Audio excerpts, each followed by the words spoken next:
ত্রয়োদশ সংসদ নির্বাচনে কোনো ব্যক্তি নয়, ধানের শীষের জন্য কাজ করতে নেতাকর্মীদের প্রতি আহ্বান জানিয়েছেন বিএনপির ভারপ্রাপ্ত চেয়ারম্যান তারেক রহমান। আজ রাজধানীর ফার্মগেটে কেআইবি মিলনায়তনে বিএনপির দেশ গড়ার পরিকল্পনার শীর্ষক সেমিনারে ভার্চুয়ালি যুক্ত হয়ে এসব কথা বলেন তিনি। আগামী নির্বাচন সহজ হবে না উল্লেখ করে যে কোনো উপায়ে বিএনপির জয় নিশ্চিত করতে নেতাকর্মীদের প্রতি আহ্বানও জানান তিনি। বিস্তারিত মঞ্জুলের নামের রিপোর্টে। রাজধানীর ফার্মগেট কেআইবি মিলনায়তনে দেশ গড়ার পরিকল্পনায় এই শীর্ষক সেমিনারের আয়োজন করে বিএনপি। সেমিনারে ভার্চুয়ালে যুক্ত হন দলটির ভারপ্রাপ্ত চেয়ারম্যান তারেক রহমান। আপনারা কষ্ট করে দলের এই পরিকল্পনাগুলো জনগণের কাছে আবার নিয়ে যাবেন।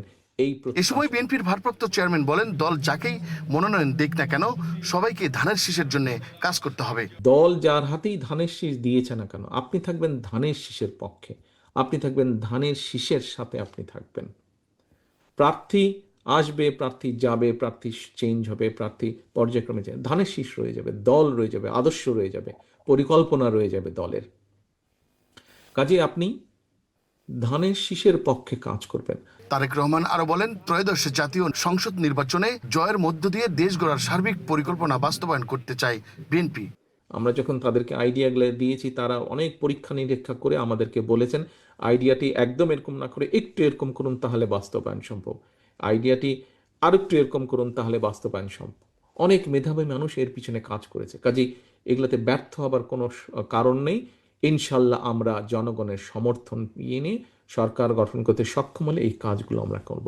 দেশকে আবার নতুন করে গড়তে হলে পরিকল্পনা প্রয়োজন, তাই বিএনপি আগামী পরিকল্পনা নিয়ে এগিয়ে যেতে চায় বলেও জানান দলটির ভারপ্রাপ্ত চেয়ারম্যান তারেক রহমান। বিএনপির দেশ গড়ার যে পরিকল্পনা, এই পরিকল্পনাকে আমরা আসুন বাস্তবে রূপ দেই। বাস্তবে রূপ দিতে হলে আমাদের জনগণের সমর্থন প্রয়োজন, এবং জনগণের সমর্থনকে দলের পিছনে আনতে হলে আপনাদের ঐকান্তিক প্রচেষ্টা এবং উদ্যোগ প্রয়োজন। আসুন আমরা সে উদ্যোগ গ্রহণ করি। Mondal Enam, Asian television, Dhaka.